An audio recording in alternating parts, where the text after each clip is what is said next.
솔직히 영화를 보러 간다라고 하면 최소한 반나절은 써야 돼. 근데 애니메이션을 좋아하는 사람들은 극장에서 애니메이션을 보기 위해서 그거를 충분히 써요, 그 시간을. 왜냐면 애니메이션이 스크린에서 보는 그 경험이 너무 좋으니까. 뾰족한 취향의 매니아들의 니즈를 충족시켜야만 성공할 수 있는 시장이 돼버렸다, 이 영화 산업 자체가. 누구나를 위한 영화는 이제 아무도 보러 가지 않는 영화가 돼버린 거죠. 안녕하세요, 고양식당입니다. 하이. 오늘은 영화 얘기 좀 해보려고 합니다.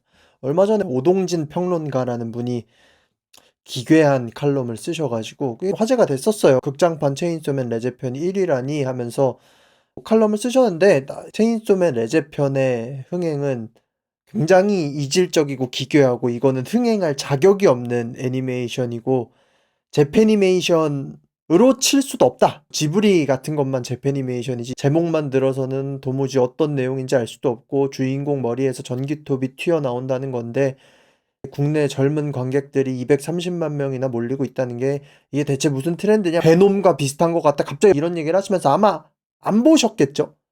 전 솔직히 영화평론가라는 직업이 안 보고 영화에 대해서 평론을 하는 것 자체가 이해가 안 가기는 하는데 뭐 아무튼 그래요. 그러고 귀멸의 칼날이 잘 된 것도 불편하셨던 것 같고 주술회전도 만 넘고 있다 해서 안타까워 하시는 것 같고, 여러 사람들이 이걸 읽고 이게 뭔 소리야 생각을 많이 했죠. 왜냐면 귀멸의 칼날이랑 체인소맨 레제편은 재패니메이션의 범주에 넣기도 뭐 망설인다 이런 식으로 얘기를 하시면서 왜 자기 맘대로 재패니메이션의 범주를 자기가 설정하려고 하지? 하는 생각도 들고 이런저런 생각이 드는데, 자 그러면 좀 생각을 해봅시다. 체인소맨 레제편이 이번에 300만이 넘었어요. 올해 영화 흥행 순위를 한번 봅시다. 좀비딸이 1위예요. 좀비딸이 563만. 뭐 한국 영화가 그래도 한국 박스오피스 순위에서 1위를 하기는 했어요. 잘 원작을 따라왔다라는 얘기도 하고, 그리고 재미도 있었고 가볍게 즐길 수도 있었고, 그리고 이때 타이밍 맞아서 정부의 할인 정책까지 풀리면서 여러 가지 합이 딱딱딱 맞아가지고 560만이 터졌어요. 좀비딸 다음으로 흥행한 게 귀멸의 칼날이에요. 이거 560만. 그 다음이 F1 더 무비. F1 더 무비는 점점 막 입소문 타면서 장기 상영하면서 쭉 올라가서 520만. 그 다음이 미션 임파서블. 옛날부터의 계속해서 올라오는 프랜차이즈니까. 근데 여기서부터 확 떨어져요. 339만. 그 다음이 야당 337만, 미키 17. 봉준호 감독의 헐리우드에서 촬영한 신작이다 하고 기대감을 가지고 얼마나 관객 수가 들까 했지만 300만 정도에 그쳐서 되게 아쉬워했고, 그 다음이 체인소맨이 297만 7천이었어요. 그 다음이 어쩔 수가 없다 290만. 그 다음은 이제 뭐 히트맨2, 보스, 주라기 월드, 크게 의미 없는 숫자들. 첫 번째로 따져볼 만한 거는 관객 수 자체가 엄청 줄었다. 2024년만 봐도 파묘가 1000만을 넘고 범죄도시가 1000만을 넘었거든요. 그러니까 전체 관객 수의 파이 자체가 엄청나게 줄어든 거죠. 1000만, 800만, 인사이드 아웃 800만, 베테랑 700만 막 이렇게 했는데 올해만 딱 보면 좀비딸 560만으로 1등인데, 이런 수치적인 거 말고 분위기적으로 느껴지는 게 있잖아요. 파묘 하면 주변에 파묘 안 본 사람이 적었잖아요. 파묘 얘기 엄청 하고 파묘가 후반 가서 엄청나게 괴랄한 전개로 이어지는 거에 대해 주변 사람들이랑 이야기할 수 있고, 이 1000만을 넘으면 뭔가 사회적인 공감대가 형성되거든. 그냥 어딜 가서도 그 영화 얘기를 하면 대화 주제로 쓸 수도 있고 그런 내용인데, 근데 좀비딸? 솔직히 좀비딸을 가지고 사회적인 이 공감대가 형성되고 대화 주제로 쓸 수 있냐? 그거는 아니었단 말이에요. 자, 그럼 귀멸의 칼날이 560만이 들고 체인소맨이 300만이 들었어요. 이 수치만 보면 한국 박스오피스 탑10 안에 재패니메이션이 2개나 들었다라는 것만 보면 이거 영화의 위기인가? 막 재패니메이션이 엄청나게 치고 올라오는 건가? 라고 생각을 해볼 수 있지만, 근데 이거를 조금 다른 시각으로 보면 역대 일본 애니메이션 한국 흥행 순위를 한번 보면 귀멸의 칼날이 요번에 1등을 했고 체인소맨이 6위였거든요. 그때 일본 애니메이션 이제 흥행 순위 2위가 스즈메 문단속이고 3위가 더 퍼스트 슬램덩크거든요. 근데 스즈메 문단속이 2023년도에 558만이 들었고요. 더 퍼스트 슬램덩크도 490만이 들었어요. 그리고 그 전에 좀 꽤 옛날로 가면 2016년에 너의 이름은도 390만이 들었어요. 뭐 여기서부터는 이제 제 자체 분석이에요. 뭐 아닐 수도 있어요. 애니메이션을 보러 가는 그 관객층이랑 영화를 보러 가는 관객층은 좀 다르다고 생각을 하거든요. 옛날엔 일본 애니메이션 좋아하는 거 오타쿠라고 하고 덕후라고 하고 막 이랬지만, 근데 이제는 일본 애니메이션을 좋아하는 게 그렇게 특이한 내용이 아니란 말이에요. 오히려 중학생, 고등학생들이랑 얘기할 때 일본 만화 안 보는 애들이 없을 정도고, 이 원피스는 이제 너무 옛날이고, 체인소맨, 주술회전 이런 것 같은 게 대화 주제로 쓸 만큼의, 물론 아직도 마이너하기는 하지만, 근데 예전보다는 진짜 보는 사람이 엄청나게 많아졌단 말이야. 애니메이션을 보는 관객층이랑 영화를 보는 관객층은 조금은 다르다는 생각이 드는 거예요. 그러니까 제 생각은 그 옛날에 2016년에 너의 이름은을 보러 갔던 390만 명은 2022년에 스즈메의 문단속을 다 보러 갔을 거라고 생각을 해요. 거의 다. 그 애니메이션의 관객 수의 파이가 점점점 늘지 이 파이는 줄지가 않는 거야. 이게 뭐 막 재패니메이션이라고 얘기해서 아까 그 오동진 평론가님이 귀멸의 칼날이랑 체인소맨 이런 것들이 여태까지의 미야자키 하야오 풍의 재패니메이션의 카테고리로 들어가느냐 마느냐 막 이런 얘기를 하지만, 그거는 약간 꼰대적인 시선이고, 저는 신카이 마코토의 엄청난 팬이거든요. 모든 작품을 다 봤거든요, 신카이 마코토의. 근데 솔직히 그런 극장판 애니메이션에 저처럼 거부감이 없는 사람들은 똑같아요. 귀멸의 칼날이나 체인소맨이랑 똑같은 그냥 장편 애니메이션이거든요. 취향이냐 아니냐지? 미야자키 하야오는 엄청난 철학적인 의미를 갖고 시대를 관철하고 이런 애니메이션이라고 생각을 하고, 체인소맨은 대가리에서 전기톱 나와가지고 다 때려 부수는 또라이 같은 애니메이션이다, 이런 생각을 할 수도 있지만, 근데 애니메이션을 보는 사람들한테는 그게 그렇게 막 엄청나게 다이나믹한 차이가 있고 이게 막 격의 차이가 있다라고 생각이 들지는 않거든요. 미야자키 하야오를 보는 사람들은 신카이 마코토도 봐요. 그리고 신카이 마코토를 보는 사람들은 체인소맨도 보고 귀멸의 칼날도 봐요. 보통 일본 애니메를 좋아한다라고 하면 그런 고풍스러운 취향의 격차 따위는 별로 없어요. 애니메의 팬은 점점점 시대에 따라 늘어나고 있는 거죠. 그러니까 제가 이게 채널 초반에 시작할 때부터 이제 계속해서 주장하는 건데, 한국 사람들 영화 별로 안 좋아한다. 할 게 없어서 영화 많이 보러 갔던 거였지. 그냥 이걸 계속 주장하는데 댓글로 많이 반박하시는 분들도 있는데, 뭐 반박시 여러분들의 말이 맞습니다. 근데 계속해서 보여지는 게 한국 사람들은 영화 자체를 좋아하지 않았어요. 잘 만든 영화가 있으면 입소문이 나서 보러 갔던 거지, 영화를 좋아해서 영화를 꾸준히 나의 취미 생활 안에 카테고리로 들어가는 사람들은 별로 없었어요. 근데 요새는 할 게 너무 많잖아. 기회비용도 막 써야 되고. 근데 애니메이션을 좋아하던 사람들은 애니메이션의 팬이란 말이야. 그럼 자기 시간을 써서 영화관까지 왔다 갔다 하는 시간, 가서 밥 먹는 시간, 솔직히 영화를 보러 간다라고 하면 거의 최소한 반나절은 써야 돼. 근데 애니메이션을 좋아하는 사람들은 극장에서 애니메이션을 보기 위해서 그거를 충분히 써요, 그 시간을. 왜냐면 애니메이션이 스크린에서 보는 그 경험이 너무 좋으니까. 근데 2025년을 한번 봤을 때 여기서 귀멸의 칼날이랑 체인소맨 같은 경우 이 애니메이션을 보러 가고 싶었던 사람들이 560만이고 290만인 거예요. 제가 감히 생각하는데 귀멸의 칼날 보러 가시고 체인소맨 둘 다 보러 가신 분은 있어도 이 두 개를 보신 분 중에 좀비딸을 보신 분은 정말 적을걸요. 이게 아예 다른 관객 카테고리거든요, 이게. 체인소맨을 보러 간 사람들 귀멸의 칼날도 많이 봤을 거야. 근데 이 사람들이 좀비딸을 보러 가지는 않았을 거예요. 야당을 보러 가진 않았을 거예요. 제 생각에는 야당이랑 좀비딸 같은 건 이제 그냥 영화나 보러 갈까 하고 이제 보러 가신 분들, 이 관객 수가 이제 미키 17이랑 뭐 F1이랑 미션 임파서블 이런 게 겹치겠죠. 제 생각에는 애니메이션의 팬은 계속해서 늘어나고 있고 영화의 팬은 계속해서 줄고 있다는 거. 굳이 내가 그 돈 내고 거기까지 가서 영화를 보고 싶은 사람들은 점점 준다는 거지.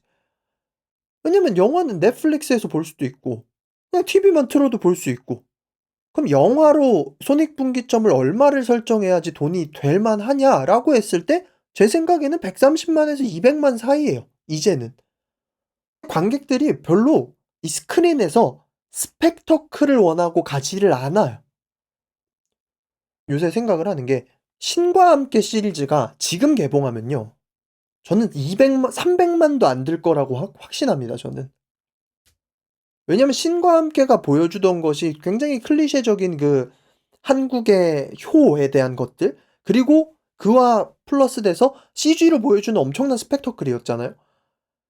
근데 사람들이 이제는 별로 그 CG에 대한 스펙터클을 보러 스크린에 가지를 않아요. 직관적으로 '이거 재밌다.'를 보러 가고 싶어 하지 스펙터클한 CG를 보러 가지를 않아. F1처럼 여태까지 보여주지 못했던 엄청난 경험 정도는 돼야지 이제 가지. 그렇게 따지면 전지적 독자 시점이 CG로 엄청나게 막 넣었다고 하는데, 근데 망했잖아요. 이 사람들이 입소문 나서 이제 재미없다 그러면 안 가잖아. 이제는 스펙터클보다는 좀비 딸이 1 등을 하고 이런 걸로 봤을 땐 뭔가 그 매니아층부터의 입소문, 그게 되게 중요한 것 같아. 애니메이션은 그게 되거든. 애니메이션은 그 매니아층이 뛰어들어가서 보고 거기서부터 "재밌대, 재밌대, 재밌대, 재밌대." 하면서 막 사람들이 또 보고. 그러니까 충무로에서 예전처럼 막 CG만 엄청나게 몰아 넣고 "대형이다. 텐트폴이다." 이러면 사람들이 몰릴 거라고 생각을 하는데, 그런 거는 이제 끝났다는 거야. 사람들이 기획된 대형 엄청난 프로그램, 캐스팅 이런 것들에 별로 연연하지가 않아요. 사람들이 연연하는 거는 먼저 가서 본 사람들의 별점, 재미, 되게 직관적인 재미. 근데 애니메이션은 그게 된다는 거지. 귀멸의 칼날이 개봉하고 체인소맨이 개봉하면 무슨 일이 있어도 그걸 보러 가서 보는 사람들이 있어. 그럼 거기서부터 입소문이 시작될 수가 있지.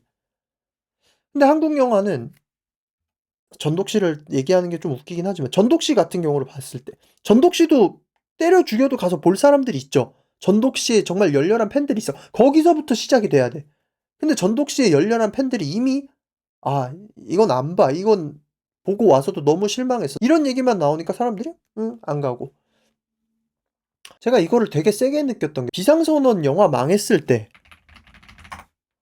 2022 년에 굉장히 기대하던 영화였거든요. 송강호, 이병헌, 전도연, 임시완 다 나오고 '대박이다. 캐스팅 엄청나다.' 이랬는데 첫 입소문이 망했어요. 그래서 쭈루루룩 망했어. 아무리 캐스팅이 어마어마하다고 해도 엄청난 막 기획이 들어갔다 해도 사람들이 그냥 재미없어. 그러면 안 보는 거야. 그럼 결국에는 미키 17 1000만 넘을 수도 있다. 엄청난 기대를 가지고 하고 갔지만 가서 막상 보니까 그냥 그랬어. 그냥 솔직히 저도 보러 가서 봤는데 생각보다 애매해요, 추천하기가. 근데 귀멸의 칼날, 체인소맨 가서 봤는데 생각보다 더 재밌어. 이거 애니메이션 치고 대단한데? 이런 소문이 점점점 퍼져나가고. 좀비딸 같은 경우도 무조건 가서 볼 사람들 있죠, 원작 팬들. 그 원작 팬들이 가서 봤을 때 재밌어. 원작이랑 비슷해. 애용이 귀엽게 나와. 조정석 연기 되게 잘하더라. 원작의 그 코믹스러움을 잘 살렸어. 그러니까 이게 입소문이 나는 거고. 그러니까 또 하나 얘기해야 되는 건 원작을 가지고 만들면 원작 씹으면 끝나요.